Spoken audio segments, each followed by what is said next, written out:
Hola, hola a todos. Shalom. Shalom. Estamos muy felices hoy que la escuela Hola Mabá, en presencia de parte de Judith y mi persona, Gabriela, tengamos un invitado tan especial y que en estos momentos está en la tierra sagrada de Israel. Hoy tenemos el placer de entrevistar a Isaac Lev, que es una persona muy especial para nosotros, porque realmente ha profundizado en los misterios del judaísmo y la Torá desde muy joven. Se ha mudado de Barcelona a Israel para cumplimentar estos estudios.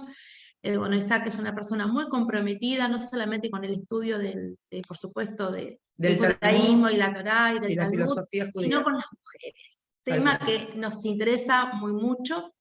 Y a partir también estudió el Talmud, la filosofía judía, trabaja Psicólogo. actualmente forma parte activa de la Yeshivot, las escuelas talmúdicas ortodoxas, ahí en Jerusalén, y también tiene un grado universitario de psicología, es decir, que es Y también es coach. psicólogo, y también es coach.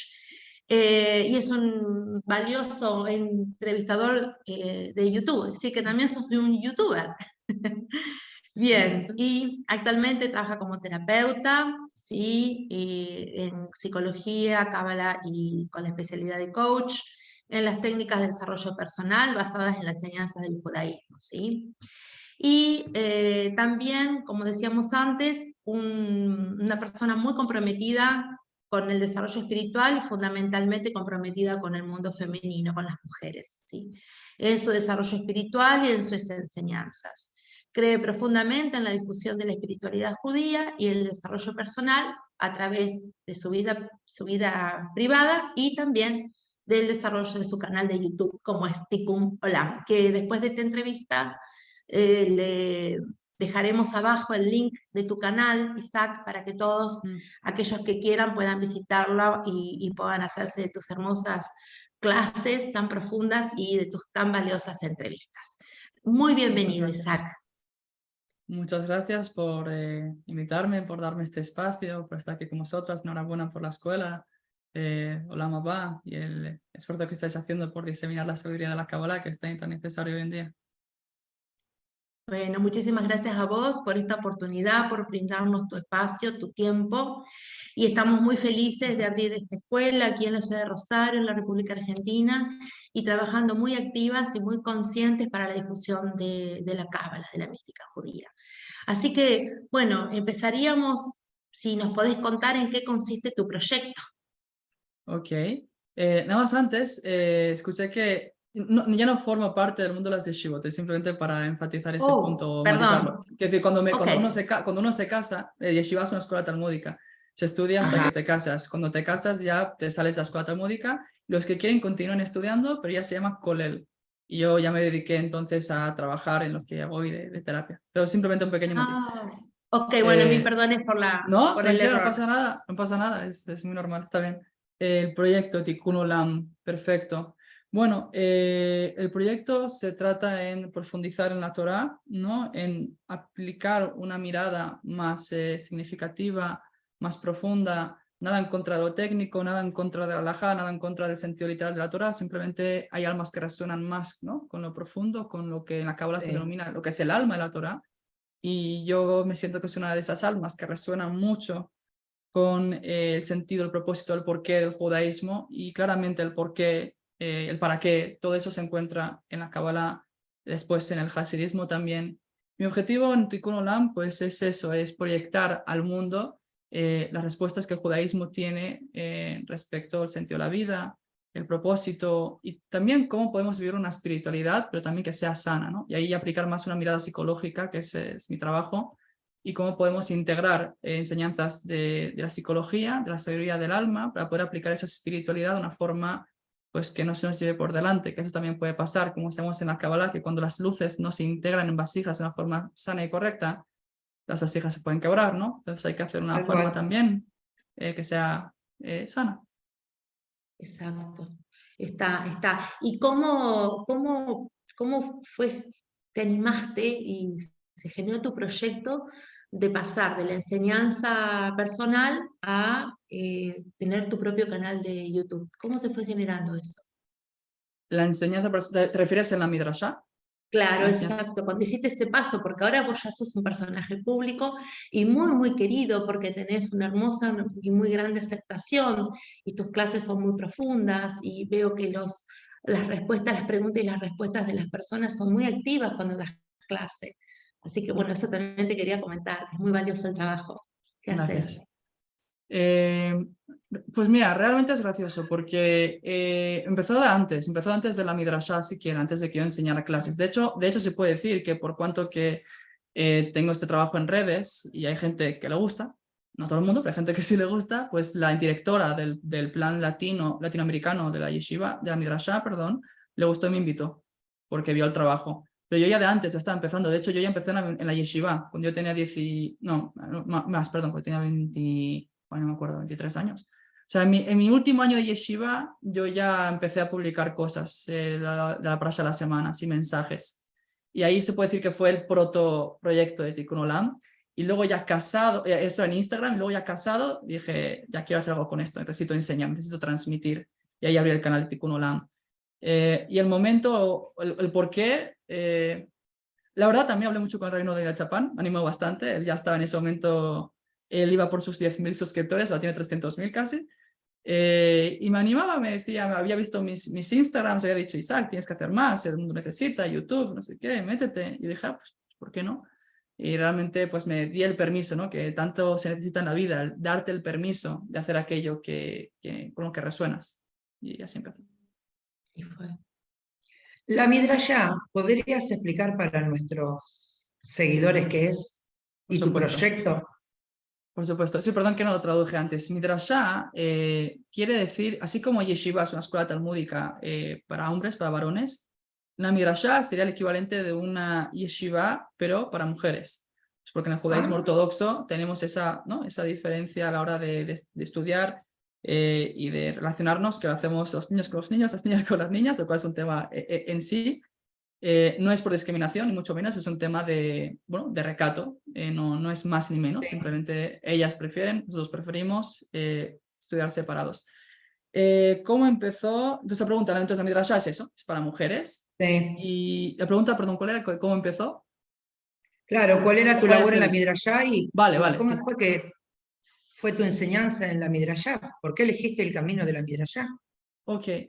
Entonces es interesante porque, bueno, algunas veces o muchas los caminos te eligen a ti, tú no los esperas, te los plantean y a veces estás como que indeciso, sí, no, lo haré, no lo haré, tiene que ver conmigo, sí, no, y luego los pruebas y dices, ah, pues sí, resuena conmigo, tiene que ver, por aquí va la dirección.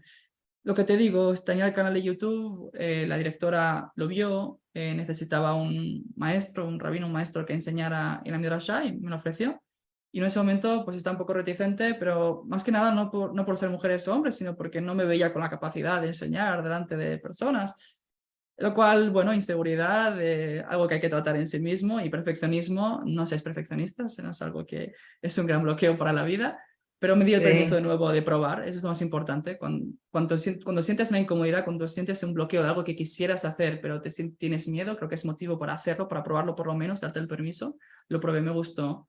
Y me gustó, y luego, eventualmente, es que descubrí lo que vamos a hablar hoy, del ascenso a lo femenino, ¿no? De lo femenino y la espiritualidad y el valor que tiene. En un primer momento me gustó porque me gusta enseñar, pero luego había algo en el hecho de enseñar a mujeres que dije, aquí hay un valor todavía añadido, hay un valor más allá del estudio por el estudio.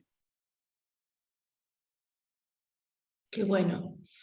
Entonces, diríamos que te interesa específicamente el tema de lo femenino y cómo lo mira la Cábala, cómo mira lo femenino la Cábala. Ok, es una pregunta muy abierta que nos podemos tirar aquí horas, no tenemos, pero vamos a intentar responderla. Yo estoy enseñando la Midrashá, ¿sí? Aparte estoy trabajando, soy terapeuta. Pero entonces descubro un rabino muy interesante, se llama Rav Nir Menussi, que es alumno de otro rabino que yo ya conocía, que es Rav Ginsburg, Rav Yitzhak Ginsburg, que es uno de los grandes de la generación de la transmisión de la Torah del Hasidismo y de la Cábala en el mundo. Y este alumno de él es se ha encargado de transmitir y de elaborar la Torá del rabino, de Rav Ginsburg, respecto a lo femenino. Y hay una teoría, una enseñanza de la Torá de la Kabbalah basada en los escritos del Arizal y basada en un texto del Talmud del Tratado de Julín, respecto a no únicamente lo femenino, sino el ascenso de lo femenino. Y cuando escuché la clase realmente me sentí, no sé, abrumado, pero en un sentido positivo, de decir, wow, este mensaje es revolucionario en un sentido, pero también es muy antiguo, porque las fuentes son antiguas. Y la idea de cómo ve a Kabbalah lo femenino, vamos a empezar diciendo de que no es algo estático, es algo dinámico, es algo que crece, es algo que se desarrolla, es algo, ¿no? Incluso el propio cuerpo femenino cuando atraviesa el proceso del embarazo, es algo que se va gestando con el tiempo, que curiosamente sí acepta, y eso es algo también bello y es un reconocimiento de que lo femenino a lo largo de la historia sí ha estado, se puede decir, sometido o caído o en desigualdad, por lo menos en el principio de la historia, pero que va ascendiendo, ¿verdad? Porque vemos en nuestra época, en los últimos 100, 200, 300 años, ¿no? Mary Wollstonecraft sería la primera mujer feminista, si no me equivoco, no quiero cometer ningún tipo de fallo, pero en Inglaterra, con su obra Vindicación de los Derechos de la Mujer, ahí empieza el ascenso. Y entonces estamos en un proceso, entonces el proceso empieza con una caída o con un descenso, una desigualdad, pero se va equiparando, igualando lo masculino. Y oh sorpresa que el Arizal, en su obra Etz Haim, que es la obra magna del sabio cabalista Rav Yitzhak Luria, él ahí explica de que los partzufim, bueno, sé que explicar qué son partzufim, pero vamos a dejarlo un arquetipo femenino, ciertamente está caído, pero con el proceso del tiempo se va igualando, va creciendo, y que eso es algo correcto, es algo querido, es algo anhelado, y que la meta es que lo femenino se iguale por completo a lo masculino y que ambos puedan usar una misma corona, o sea, que puedan recibir elevación espiritual, no que la mujer o que lo femenino lo reciba mediante el hombre o lo masculino, sino que ambos lo reciban juntos de lo superior, y que uno no necesita al otro, o no lo necesite de forma codependiente, ¿verdad? Y entonces la frase más explosiva, más interesante es, y entonces los mundos llegarán a su tikkun. Cuando eso ocurra, el tikkun olam sucederá, la reparación del mundo sucederá. Ahora, punto importante que hay que enfatizar aquí. El Arizal, la Kabbalah, cuando habla de Sefirot, habla de Partzufim, no está hablando de hombres y de mujeres, pero sí está hablando de arquetipo masculino, arquetipo femenino. Y un poco ir respondiendo más concretamente a tu pregunta, la Kabbalah, cuando habla de lo femenino, no habla únicamente de mujeres, aunque sería un despropósito decir que no está hablando también de mujeres, ¿verdad? Entonces, habla de mujeres, pero también habla de la mujer en el hombre, y habla de la mujer en la creación. Los sabios nos dicen que toda la creación es masculina y es femenina. Y también Dios mismo tiene un aspecto femenino, denominado Shejinah. Shejinah. Entonces, todo lo femenino, de nuevo, hago hincapié que no son únicamente las mujeres, pero también las mujeres, y la parte femenina de los hombres, y la realidad en sí es femenina. Sí, el mundo, la humanidad es femenina. El pueblo de Israel es la mujer de Dios, ¿no? Es una mujer, es la esposa. Interesante que un pueblo se identifique como la esposa de, y toda la humanidad también está en esa relación con Dios. Eso todo es femenino. Entonces todo lo femenino va ascendiendo, ¿sí? Y se va igualando a lo masculino. Pero a mí me gusta que el rabino, Rabiner Menussi y Rav Ginsburg, hacen un hincapié especial en las mujeres, porque de nuevo, no es exclusivamente las mujeres, pero también. Entonces las mujeres también, por ejemplo, ellos hacen mucho hincapié en el estudio, por eso dije que yo veo un propósito en enseñar a las mujeres, que el estudio de todas las mujeres que sea igual al de los hombres, o por lo menos que se les dé la oportunidad. O sea, nadie va a imponer a una mujer que tienes que estudiar igual que un hombre, pero sí, no vamos a hacer como Yentl, ¿verdad? La película de Barbara Streisand, que se tiene que disfrazar de un hombre para llegar a la yeshiva a estudiar Talmud. Entonces, donde yo enseño en una midrashá que es para mujeres, que tiene varias mahlakot, ¿cómo se dice? Áreas. Tiene área latinoamericana y área israelí.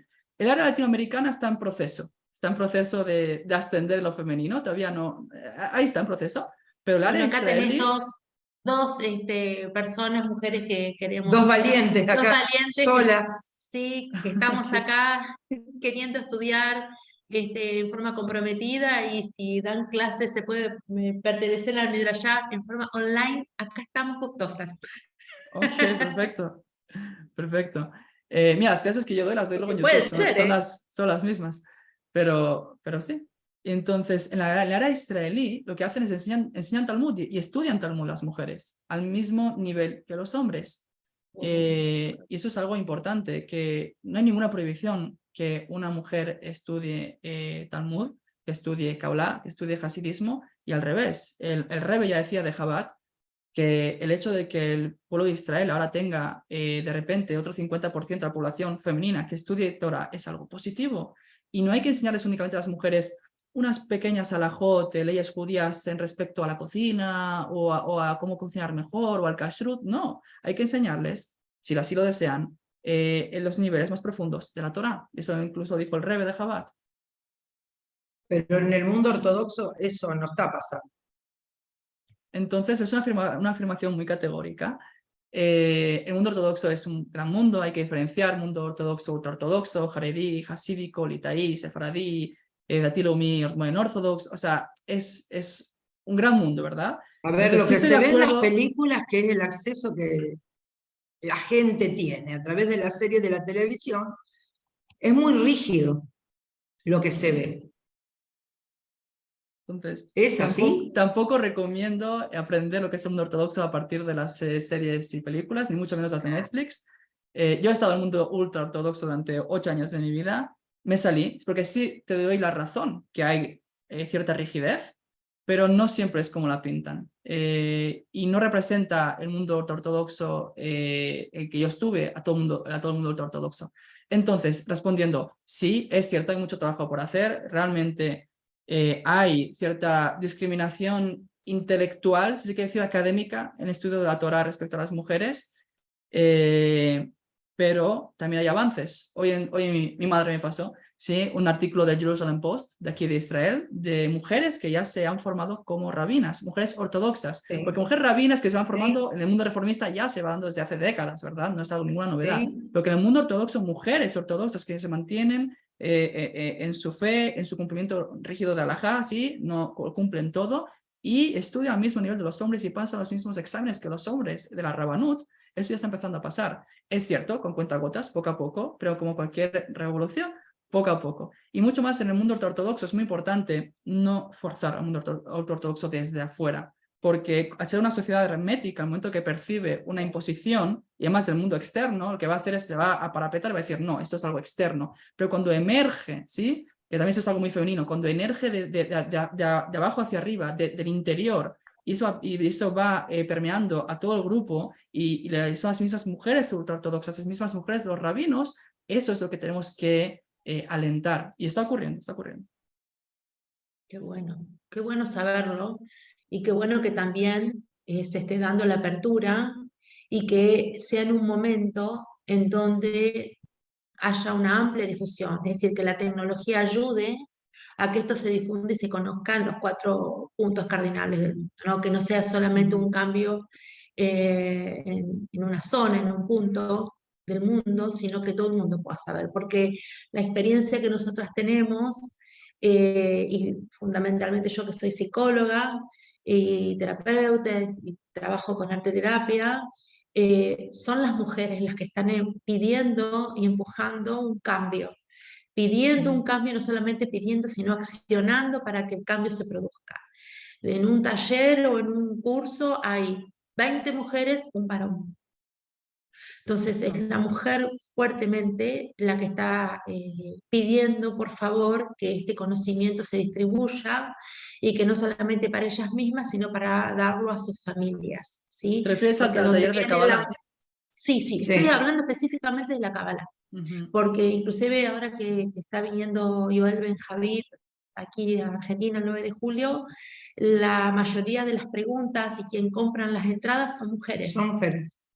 Esto también queríamos contártelo porque estamos muy, muy lejos a nivel, digamos, Es en el como mundo que, material de Israel, y sin embargo aquí se es está como produciendo el que mismo en cambio. Latinoamérica el 80% de las mujeres se vuelcan más a la espiritualidad que lo Sí. masculino. Sí. Tiene sentido eso, y hay fuentes judías que hablan de eso. Si nos incluso vamos a los antecedentes, la transgresión del pecado del becerro de oro, el Geta Egel, que no voy a entrar en los detalles, pero tiene que ver con cierta disociación de lo espiritual y de la materia. Las mujeres no pecaron en esa transgresión. También cuando la entrada de Israel, cuando critican la tierra de Israel, también tiene que ver con la disociación de la materia y la espiritualidad. Las mujeres no pecan en eso. O sea, si hay algo en la mujer, a lo mejor porque fue creado posteriormente a Adán, que tiene una espiritualidad más arraigada o más integrada, y el hombre también, no es que no, pero puede ser más de extremos. O es muy espiritual, pero puede ser una espiritualidad muy abstracta y muy, sí, no arraigada, o es muy materialista. Entonces, no me sorprende. No hay un término medio. Sí, no hay un término medio. Y en eso, de nuevo, no generalizo, pero vamos a decir, lo femenino suele estar más arraigado en esa espiritualidad más interna, que la siente más. Eso me hace acordar el árbol de la vida, como que la mujer tiene los 3 puntos, lo femenino, lo masculino y la resistencia. Ok, ahí entramos en otro tema, el árbol de la vida, la sefirot. Ahí hay que matizar. El alma, sí. O sea, y aquí entramos en otro tema que es cómo la Kabbalah ve lo masculino, lo Exactamente, femenino. que era la próxima pregunta justo. Ok. El alma no tiene género per se. Sí, el alma compuesta por también por las 10 fuerzas anímicas de la sefirot. El árbol de la vida es eje derecho, eje izquierdo, eje en medio. El derecho es el masculino, el izquierdo es el femenino, y el del medio integra ambos géneros, por así decirlo, ambas fuerzas, ambas energías. Y el alma en ese sentido pues es tanto masculina como femenina. Ahora, arraiga o se ancla en un cuerpo biológico, que el biológico sí tiene un sexo, o es a nivel de sexo masculino o es sexo femenino. Entonces, hombres y mujeres, ambos, sí, pues él es un hombre biológico, pero tiene también aspectos femeninos en su alma, y la mujer es una mujer biológica, es cierto, pero también tiene aspectos masculinos en su alma. Ahora, no hay que despreciar, no hay que denigrar el hecho que estemos en un cuerpo. Queremos que haya Ashgaha Pratit, que haya una providencia divina. Si estamos aquí es porque tenemos que estar en este cuerpo, pero tampoco quiere decir que el cuerpo define por completo mi vivencia de género. ¿Sí? Entonces, sí me arraiga, sí me ancla, pero no quiere decir que los hombres, como diría yo, que no tienen una contraparte anímica de la psique femenina y viceversa. Sí. Ok, entonces, si puedes explicar un poquito más qué es lo masculino, entonces qué sería lo masculino y lo femenino según la Cábala. Un poquito más. Pensemos que va a haber muchas personas que es la primera vez que escuchan estos conceptos, y ¿cómo sería entonces? Ok, entonces, de nuevo, cuando hablamos masculino y femenino, no hablamos únicamente de hombres y mujeres, porque ambos tienen ambas energías. Lo masculino y lo femenino, la Kabbalah sobre todo, tiene que ver con las energías dadoras y las energías receptoras, por así decirlo. El dar y el recibir. Ahora, el recibir uno puede decir, que por cierto, lo masculino es dar y lo femenino es recibir. Y no puede decir, aquí hago un punto importante, un matiz, pero recibir es, ¿qué hay en recibir? Es como algo inferior, por así decirlo. Y no necesariamente, porque por ejemplo, si nos remitimos a la Sefirot, Jochma, que es el lado derecho, que es masculino, se lo definimos muy rápidamente, muy rápidamente. Tiene que ver a nivel de la Hasidut, sobre todo, con una intuición, sí, un momento, una gran intuición en la vida, una intuición muy poderosa sobre lo que tengo que hacer, sí, sobre algo, alguna idea, algún proyecto, pero es una intuición, todavía no está en detalles. Es un momento de percepción muy intenso sobre qué tengo que hacer en la vida, por ejemplo. Tengo esta inspiración, esta intuición, pero no sé bien el qué y el cómo. Entonces, Binah, esa siguiente sefirá femenina, que va a tomar, va a recibir, ¿sí?, esta inspiración y la va a diseminar, la va a detallar, la va a concretar de tal forma que entonces pueda haber pues una continuación y se pueda arraigar, se pueda concretizar. De lo contrario, es un potencial masculino muy valioso, con mucha intensidad, pero si no se concretiza en lo femenino, que es lo que recibe, pues no tiene siquiera realidad. Y lo más descriptivo de esto sería la relación sexual entre el hombre y la mujer, ¿no? El hombre, pues, con la eyaculación entrega ese material genético, pero la mujer, sí, durante un proceso gradual, de nuevo, los procesos, sí, graduales, va a ir formando de un material genético, pues, un ser humano, una vida.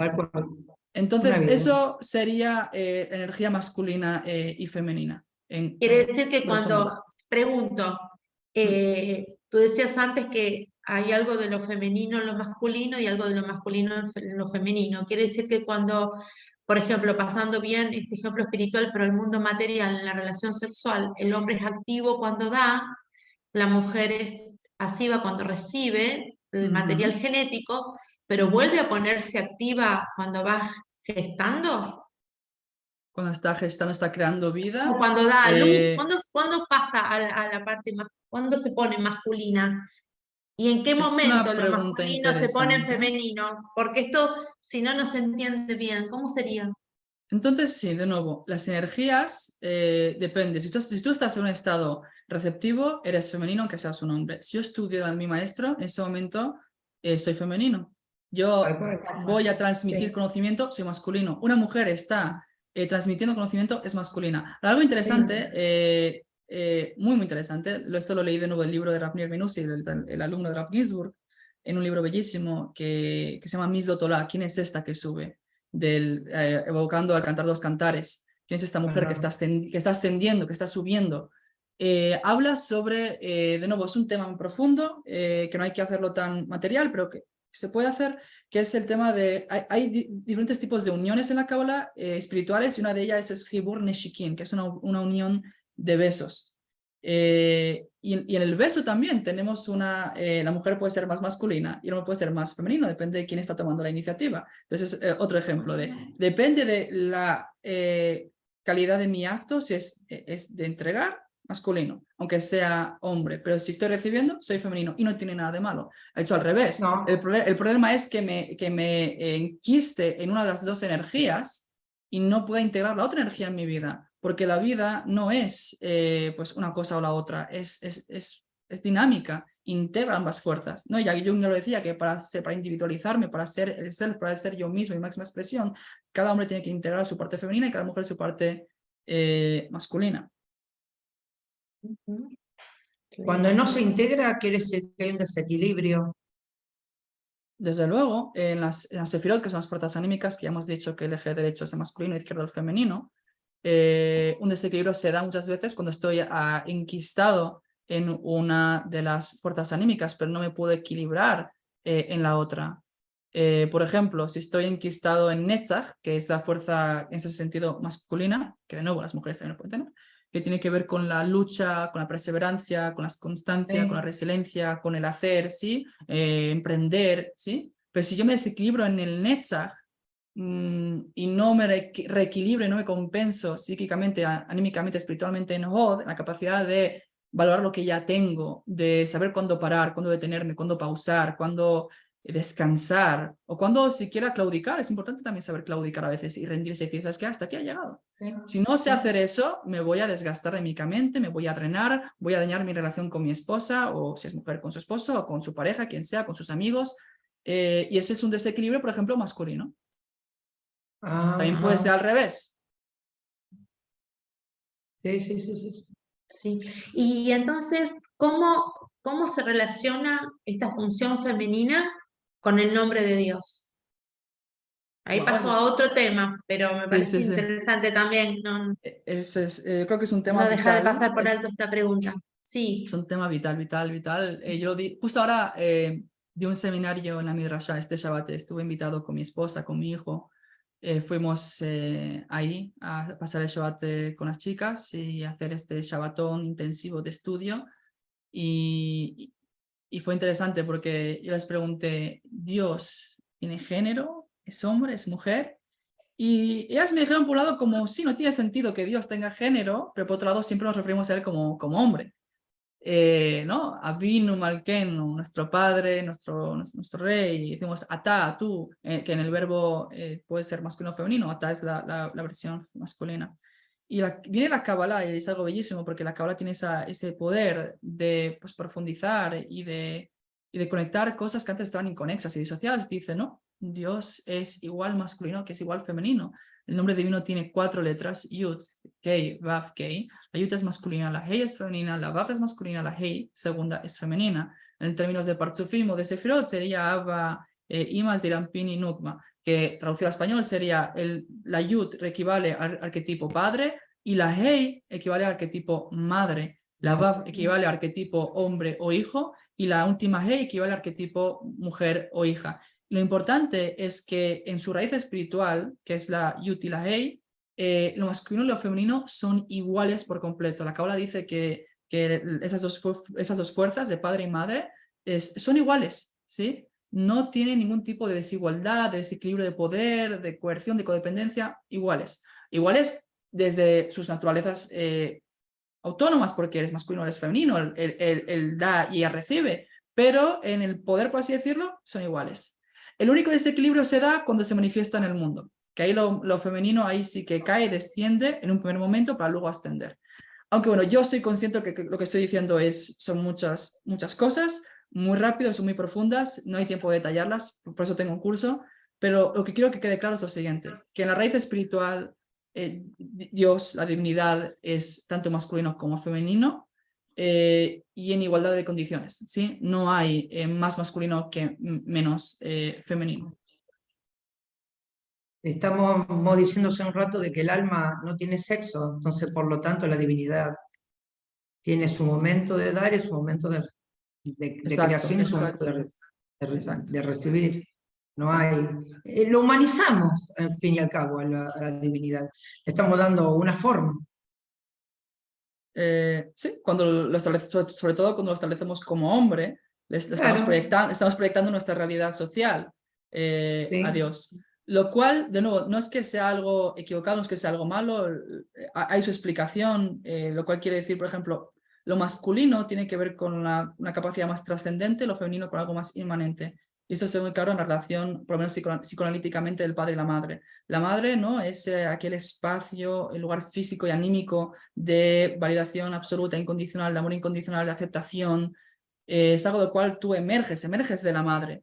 Y al padre te tiene que comunicar que este es el padre, no es algo inmanente, es algo trascendente, viene de afuera. Y en algún momento el padre tiene que venir, y es bueno que venga, y separe un poco esa relación simbiótica entre el hijo y la madre, y que lo exponga al mundo. Entonces, en cierto sentido, el padre, lo trascendente, representa el mandato, representa un poco la exigencia. El lenguaje de la Cábala sería la ira y la avá, sería el temor y el amor. Entonces, los sabios nos dicen que para la relación con Dios es importante empezar con temor, y luego, pero es muy importante complementarlo con el amor, muy importante, ¿sí? Pero sí que empezar con un poco de temor, en el sentido que temor, no temor de tengo miedo de, sino de un poco de exigencia, de exigencia moral, exigencia ética. Por eso el judaísmo tiene los mandamientos, tiene un valor, un código ético muy marcado, a diferencia de otros cultos paganos, los cuales no salen del paganismo, no salen de la santificación de las fuerzas y las pulsiones, ¿no? Incluso la madre tierra. Entonces, empezamos con temor o con la exigencia trascendente para elevarnos a nivel de ética y moral, y después ya podemos ser aceptados incondicionalmente por la divinidad, por el aspecto madre de Dios. Pero eso, por ejemplo, ese sería el punto. En este mundo Dios es más padre, en el mundo venidero será más madre, por así decirlo. Sí, sí.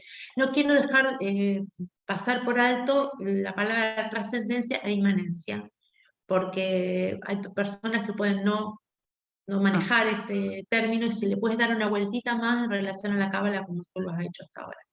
Vale, sí. Profundizar en este Entonces, tema. trascendente es algo que está, bueno, fuera de un sistema y viene a operar en el sistema de arriba hacia abajo. Inmanente quiere decir que emerge de dentro del sistema. Por ejemplo, en Dios hay aspectos trascendente e inmanente. ¿Dónde lo vemos esto? El aspecto femenino y masculino de Dios. Masculino es cuando en el Ar Sinai se dicen los sabios que nos entregó la Torá al pueblo de Israel, Dios en el Ar Sinai. Y de acuerdo a un Midrash, Dios, la divinidad, en un aspecto muy trascendente, de alguna forma volteó la montaña, que hay que entenderlo todo esto, no es que es literalmente y materialmente, pero volteó la montaña sobre el pueblo de Israel de tal manera que les dijo, ¿recibís la Torá? Muy bien. ¿No recibís también? Muy bien. Porque tenéis que recibirla a las fuerzas. Es un mandato, ¿sí? Es los 10 mandamientos, su mandato, eso es masculino, es trascendente, te obliga.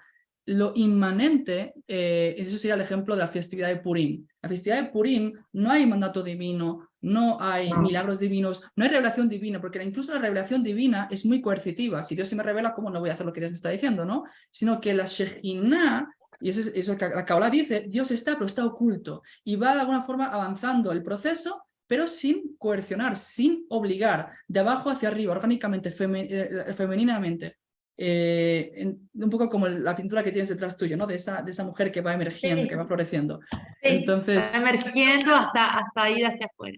es lo que estamos, exactamente eso, es el ascenso del femenino. Y Dios también tiene ese ascenso del femenino, de la Shejinah. Y entonces el pueblo de Israel en la festividad de Purim, movilizados por la Shejina, pero ellos mismos van accionando, ellos van actuando, pero no obligados. Entonces ese sería un ejemplo de trascendente, inmanente en la divinidad. Ok, gracias. Era necesario, me parece, preguntarte lo que lo expliques, porque son conceptos muy profundos que tienen que ver justamente con la acción de lo femenino o la función de lo femenino y lo masculino, y puede pasar sin que la persona entienda este concepto tan profundo. Judith, ¿querés hacer una pregunta o hago yo? Yo me gustaría que nos des consejos como mujeres cabalistas. Sí. ¿Qué consejos? ¿De acuerdo? Consejos. Sugerencias, consejos, marcas en el camino de todo lo que estamos haciendo como mujeres, Ok. difundiendo la Cábala. Bueno, creo que ese es el punto. Si yo te diera un consejo como mujer cabalista a diferencia de un hombre cabalista, creo que ya estaría cayendo en el problema que estoy diciendo, ¿no? De que al fin y al cabo la mujer tiene que tener un acceso igualitario al hombre en el estudio de la Torá. Entonces no considero que tenga que hacer un consejo por ser mujer más que por ser hombre. Simplemente sí te daría consejos de Cábala si quieres, de cómo estudiar Cábala. Ok. Desde mi propia perspectiva y humilde perspectiva, que yo mismo no soy maestro de Kabbalah, no me defino ni siquiera como cabalista. Yo estudio Kabbalah con maestros, yo soy estudiante de Kabbalah, si se quiere decir. En ese sentido sí que te puedo dar consejos, pero como mujer, pues igual que un hombre, ¿no? Bien. ¿Y nos puedes hablar esta función femenina en relación al árbol de la vida y la Sefirot? Ok, bueno, es un poco retomar lo que dijimos antes, pero el árbol de la vida tiene 3 ejes, ¿sí? Es un poco complicado de explicar si ya mismo no tengo la hojita, pero bueno, no importa, luego a lo mejor luego se puede editar esto.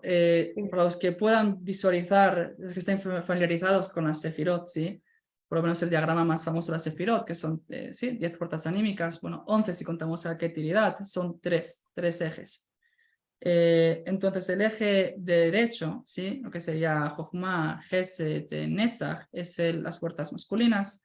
El eje izquierdo, que sería Binah, Gevurah y Ot es femenino. Y el del medio, que sería Keter, Dat, Tiferet y Yesod, sería masculino, a diferencia de Keter y Malhut. Eso es algo interesante. Keter y Malhut son, Keter es masculino y femenino, pero Malhut es femenino.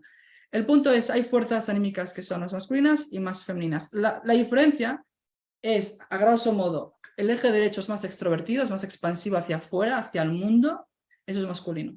Porque tiene que ver más con la energía que hemos dicho de dar. El eje izquierdo, que es más de contracción, interesante que también lo femenino tiene las contracciones, ¿no? Cuando en el parto, esa contracción hacia adentro, esa introversión es más femenino, que también tiene que ver con la capacidad de recibir. Entonces, lo cual es interesante porque a veces contradice un poco los estereotipos que tenemos de femenino y masculino, porque por ejemplo el Gesed, que es el dar, es la empatía, es el dar a todo el mundo, uno diría, es muy femenino. No sé, creo. Ese amor irrestricto, ese altruismo, creo que algunos dirán que es femenino y en la Kabbalah pues es una fuerza masculina. Y al revés, la Geburah, que es decir no, y poner límites y ser bien asertivo, el rigor es femenino. Pero bueno, si quieres podemos hacerlo, pero nos llevaría un poco de tiempo ver cada fuerza qué es y cómo se relaciona con ambos géneros. Pero bueno, eso es un poco de más tiempo. Pero qué bueno que, digamos, la misma Cábala está confirmando a través de lo que vos decís, que en lo femenino y masculino funcionan juntas, y es como una danza, ¿no? De Por fuerzas supuesto. que se expresa en cada sefira, ¿no? En cada punto del árbol. Si no se expresa, enferma. La persona enferma cuando no logra expresar esas fuerzas masculinas y femeninas alternativamente e integradamente. Es decir, que habría que expresar todas las sefiras del propio árbol. Por supuesto. Tienen que estar en equilibrio.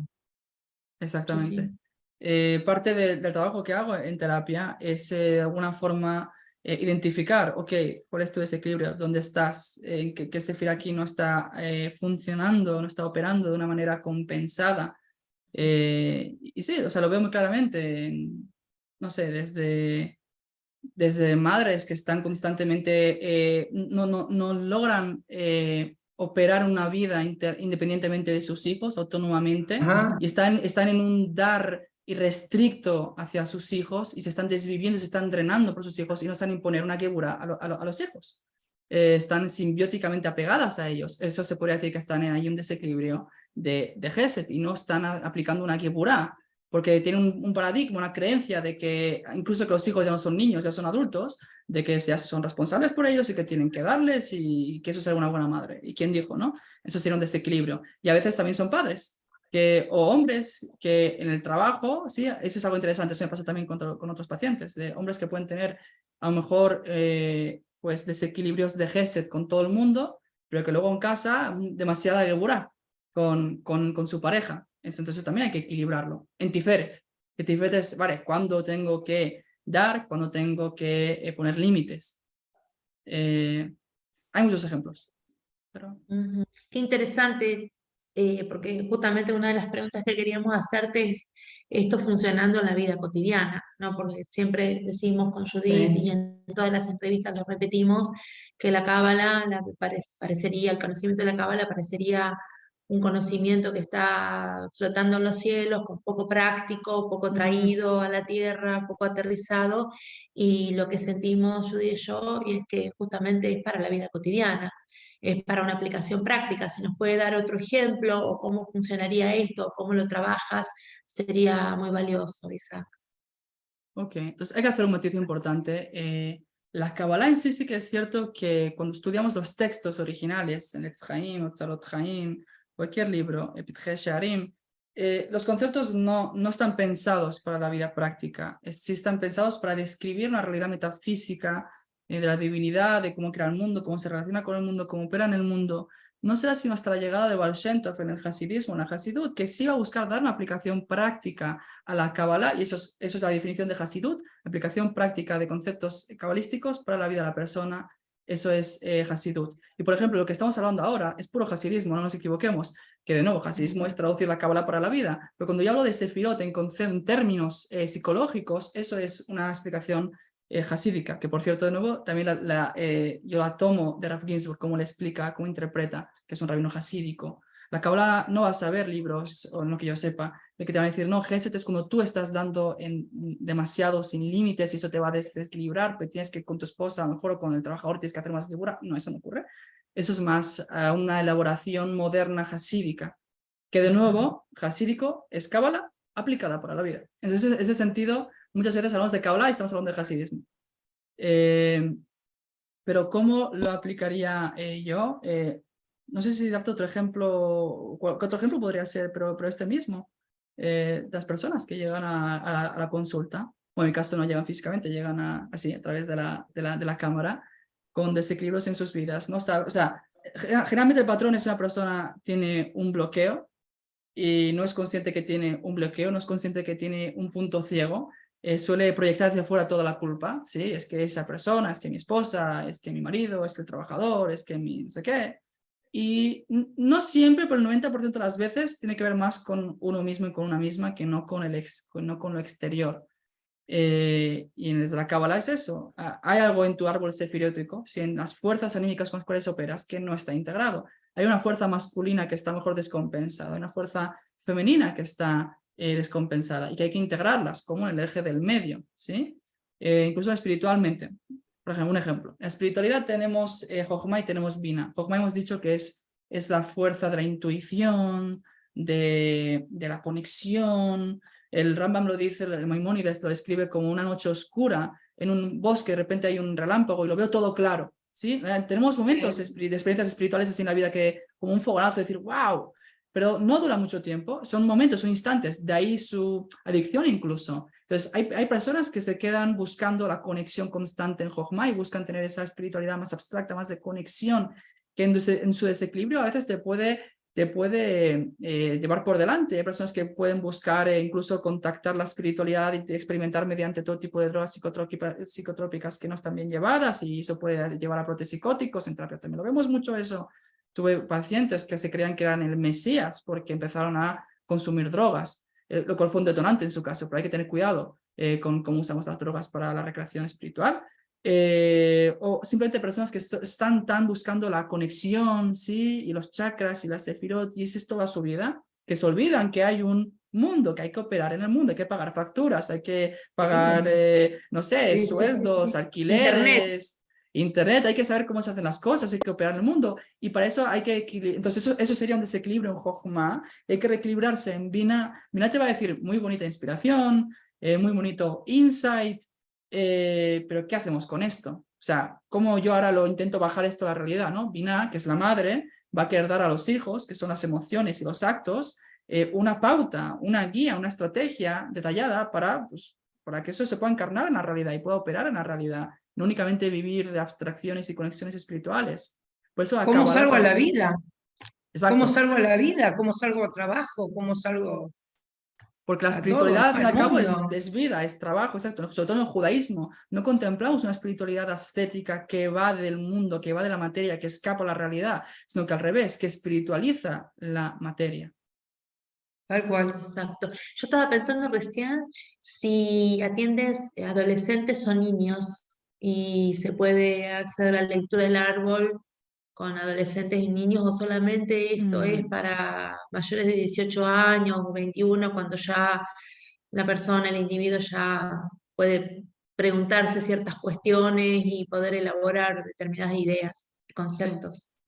Entonces es una pregunta que me han hecho unas cuantas veces, sobre todo personas que quieren que trate a sus hijos. La respuesta es no. Yo, aparte de ser terapeuta espiritual y tener esta formación en coaching espiritual y mis conocimientos de Kabbalah, también soy psicólogo y tengo una formación más académica y me tomo muy en serio las formaciones y he sabido que una persona no puede tratar. Para empezar, no trato casos muy graves, ¿sí? En tratos patológicos crónicos. En un principio lo hacía como acompañante terapéutico, no como terapeuta en sí, pero no me dedico a eso. Me dedico a personas, bueno, que tienen vacío existencial, que tienen un poco de ansiedad, que tienen un poco de depresión, que tienen problemas de pareja, eso bastante. Sí, no trato casos bipolares, depresiones crónicas, Ya esquizofrenias, patológicas, ya cosas patológicas, patológicas. exacto. Eso ya es psicología clínica. Eso hace falta ya Sí, pues una formación, un máster, y niños también hace falta una formación especializada para niños y para adolescentes, porque es otra, así que es otra la mente. tal cual. Entonces yo me Otras las tomo muy en serio vivencias también que eso. tienen, Sí, tienen sí. otras vivencias, ¿no? No tienen las de ya un adulto. Entonces eso, no me he formado para tratar a niños y, y vería muy deshonesto tratar a esas personas. Entonces lo que hago, ahora mismo tengo una paciente incluso de 18 años, pero es eso, 18 años. Como tú dijiste, cuando el ser ya está un poco más formado, aunque a los 18 años hoy en día todavía se está formando mucho, hasta los 20 y muchos, pero mayores de edad es el mínimo. Ok. Y yo quería preguntarte con respecto a algo más con respecto al ascenso de lo femenino, es decir, la ascensión de lo femenino, el ascenso que puedas decirnos algo más, inclusive, como decía Judith, ¿no? Consejos, sugerencias para, para que nosotros que somos mujeres poder materializarlo más y todas las personas que nos están escuchando, tanto hombres como mujeres, es decir, ¿por qué es? Porque lo has dicho ya, pero igualmente quería reforzar esto de la importancia de la ascensión de lo femenino, porque me parece muy importante que lo vuelvas a decir. Ok. Y si puedes agregar algo más. Ok, sí, desde luego es importante remarcar el ascenso de lo femenino, sobre Sí, todo en un mundo donde todavía no únicamente hablamos de desigualdad en términos laborales o de salarios, hablamos ya de abusos, de violaciones, de maltratos, casos que sí. también me llegan demasiado, más de lo que querría, y es bastante doloroso escuchar esas experiencias. Y entonces el ascenso de lo femenino consiste, y también de los hombres, de nuevo, el ascenso de lo femenino no únicamente son las mujeres que ascienden, este aspecto femenino del hombre que asciende dentro de Exacto. él, que va a dar lugar a una visión del mundo no sé, violenta, no tan de imponer, sino entender que hay procesos orgánicos, que hay que contemplar la realidad, ¿no? Si antes hablamos de lo masculino como algo trascendente, arriba hacia abajo, lo masculino es muy, quiero imponer las cosas aquí y ahora, y eso se va a hacer aquí a mi voluntad. Y si vemos la historia, es una acumulación de actos masculinos, que son las guerras, sino una hipermasculinidad de tengo una voluntad y lo voy a hacer. ¿Qué hago? Contrato un ejército y voy allá y lo envío a ese país para implementar mi política. Eso es meramente masculino, lo femenino, que también puede haber mujeres muy masculinas, sí, Margaret Thatcher, por ejemplo, pero lo femenino es la cooperación. Lo sabemos nosotros los argentinos muy bien. Exactamente. Que le hemos sufrido. Pero al margen de eso, por ejemplo, Entonces, yo soy una mujer que soy gerente de una empresa y todos mis empleados son hombres. Y como líder me tengo que poner en un papel también masculino. Eso es, eso es un papel masculino. Entonces, en tu caso, tú eres la masculina y los que están a tu cargo son ellos los femeninos. Desde la Kabbalah. Y está bien, y hay que respetar esa jerarquía. Entonces, el que es femenino tiene que saber recibir de ti y tú tienes que saber cómo imponerles, y está bien, y no tiene nada de malo. Pero ahí no sería que no perder el equilibrio, dejar de ser femenina. No, por supuesto. Sino siempre integrando lo femenino. Exacto. Ahí está. El ascenso de lo femenino no quiere decir que las mujeres se igualan a los hombres y pierden su feminidad, sino que pues ya tiene que ver incluso con la primera Eva, la segunda Eva, la mujer de Lilith, sí, pero... Ahora te vamos a preguntar sobre eso, no te vas a escapar. ¿Sí? Bueno, ok. Pero que lo femenino pueda integrar lo que se considera, sobre todo desde lo clásico, estereotípico, judío, ortodoxo, lo femenino, que es una mujer casada, hijos, educación, muy bien, hay mujeres que obviamente que aman eso, pero que eso no sea a expensas de su realización personal, de su estudio, de enseñar, de ser maestras de Torah, y no una autora de, no, pues esta semana vamos a hablar de las midot, de cómo ser mejor persona, que es algo que veo mucho en las mujeres que enseñan Torah, pero que enseñan Torah que de alguna forma o no les permiten, no se permiten a ellas mismas profundizar, dar un estudio más analítico, más, porque una mujer puede ser ingeniera informática, pero no puede a nivel de la Torah dar una clase de Torah profunda, analítica, cabalística, con Gemara. Eso en mujeres, desgraciadamente, no lo veo tanto, y eso es algo que impulso mucho a mis alumnas, a que profundicen en la Torah, que no se queden en un estudio superficial, técnico, profundiza. Y eso, pero la mujer, el ascenso femenino, tal y como Rafi Ginsburg y no sé, lo enseñan, es que pueda continuar siendo, pues eso, tener un esposo, tener hijos, pero también luego salir y pues trabajar, dar clases, ser jueza. Ahora justo me hablaron cuando estuve en la Midrashá, me hablaron de una mujer hasídica, ultra ortodoxa, con sus 20, perdón, pero unos 10 hijos, 8 hijos, casada, ¿sí? ¿Y qué es jueza? En Estados Unidos. ¿Sí? ¿Problema? No, al revés. Eso es un ejemplo del ascenso de lo femenino, la integración de lo clásico femenino, que es lo clásico, pero que ahora viene a contener, eso sería la vasija, el cli, que ahora viene a contener las luces. Entonces, la segunda Eva, por ejemplo, sería eso. La segunda Eva tiene que ver con lo femenino más terrenal, más eso. Lo terrenal me refiero a lo material, ¿no? Más a lo que sea el hogar, los niños, pues eso, estar casada, tener hijos, educar, nutrir, ¿no? Pero eso es un clic que luego tiene que integrar a la primera Eva. Que la primera Eva tiene que ver con la energía más espiritual, abstracta, liderazgo, asertivo, de realización personal. Entonces, uno va a integrar al otro y se van a unir. Y ese es el ideal del ascenso de lo femenino. Que en el mundo de hoy en día, el hecho mismo que haya feminismo, esta idea cabalística lo que dice es, esta idea del feminismo, que muchas veces no tiene que ver nada con la ortodoxia ni con la Torá, pero es una clipá que está antecediendo al PRI. El PRI es el fruto, es la chispa. Sabemos que cuando hay clipot, cuando hay esos bloqueos, son bloqueos, pero que están ocultando algo, ¿sí? Algo que está a punto de emerger. Entonces sería eso. El feminismo hoy en día es una clipá que no es algo malo, en sí, o sea, tiene aspectos que hay que en el judaísmo de la Torá, pues ni modo, no se puede consolidar, pero que ya indica una buena dirección, ya nos indica que estamos despertando la conciencia y que después va a dar paso a un feminismo de Kedushá, de santidad desde el punto de vista de la Torá. Ok, entonces quedaría preguntarte sobre cómo sería un hombre con su parte femenina en equilibrio. Wow. Así podemos hablar de los dos aspectos y que nos hables un poco de Lilith. La segunda pregunta. ¿No? Perdón. No, se puede pronunciar para estudiar. Para estudiar se puede pronunciar un par de veces hasta que quede claro que estamos hablando. Primera mujer. Okay. Wow, es que eso exige de mí condensar mucho en muy poco tiempo. Vale. Para la próxima. Un hombre femenino. Te vamos a convocar de nuevo, Isaac, si tú quieres. Ok.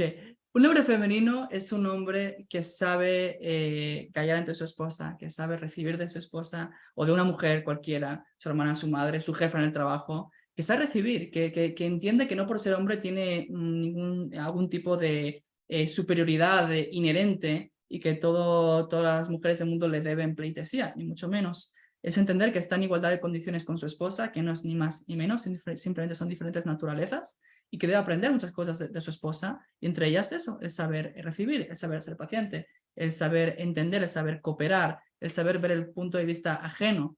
De hecho, un poco eso también nos remite a Adán y Eva. Adán fue creado primero, y en ese crearse primero él estaba solo en un principio, entonces hay un elemento más un poco más de ego, porque está solo. Eva, al crearse después, desde la perspectiva de Eva, el otro sujeto siempre estuvo, la mirada del otro siempre estuvo, ¿no? Lo femenino tiene también que ver con el otro punto de vista, considerarle el otro. Entonces, un hombre femenino sería eso, que sabe captar los otros puntos de vista, que es paciente, que sabe recibir, sobre todo las mujeres, sobre todo su esposa, y Expresar no afecto intenta también sería, ¿no? imponer. Expresar afecto también, desde luego, permitirse el sentir, no pensar que tiene que ser todo algo analítico, frío y... Por ejemplo, en el estudio de Torah, un hombre femenino es un hombre que estudia Hasidut, que estudia Hasidismo, que estudia Kabbalah, porque la Gemara se considera el aspecto más masculino, pero el aspecto místico se le considera femenino, por lo que comentabais antes, que la mayoría de mujeres son las que estudian y las que acuden a los cursos de Kabbalah. Hombres femeninos serían hombres que se dedican mucho a lo místico y no necesariamente únicamente a la Gemara, por ejemplo, al Talmud, a lo más analítico. Ok. Bueno, Yo yo no tengo más preguntas. El tema de la primera Eva y la segunda Eva quedará para la próxima. Pero lo he hablado antes de la primera y la segunda Eva. No, pero para explayarnos un poco más. Para explayarnos más. Bueno, claro. Podemos explayarnos mucho. Claro. Sí, bueno, para la próxima invitación, preparas ese tema, Isaac, y lo hablamos, porque también hay muchas dudas, muchas confusiones, y porque generalmente se habla más de la segunda y no de la primera, y entonces cuál es ahí la diferencia, cuál es su función, pero bueno, lo dejamos ahí para Solo voy a hacer una promoción, un spoiler pequeñito.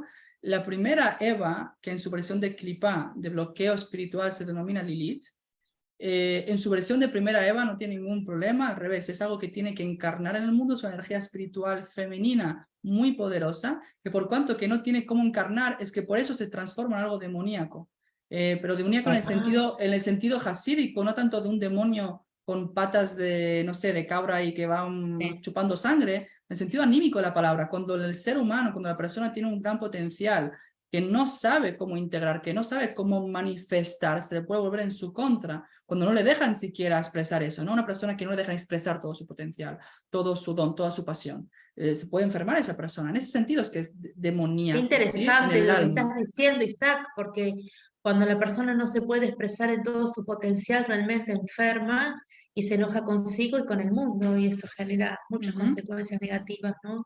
Exacto. Qué concepto tan profundo y a la vez tan simple que has expresado y tan cotidiano, porque vemos permanentemente personas, y en nosotras, yo puedo hablar de mí también, que muchas veces no siento que puedo poner en el mundo todo lo que tengo ganas, y eso a veces bloquea, y está bueno lo que estás diciendo. Realmente me parece que has dado una respuesta muy profunda que estoy segura que le va a ser muy, muy útil a muchas de las personas que van a escuchar esta entrevista, que están escuchando esta entrevista en estos momentos. Sí, estoy segura que sí, ¿sí? Porque es la expresión del alma en este mundo. El alma siempre busca expresarse en este mundo, ¿sí?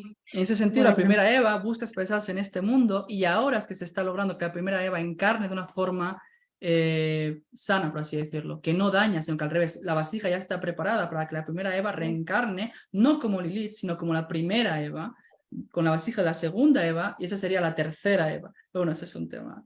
¡Oh, qué tema! Oh, bueno, pero lo dejamos acá para la próxima.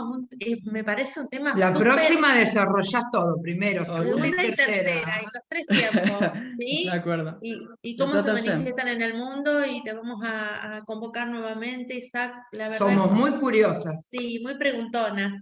De acuerdo, perfecto. Asimismo estoy ideando también un curso al respecto. Tengo bastante material.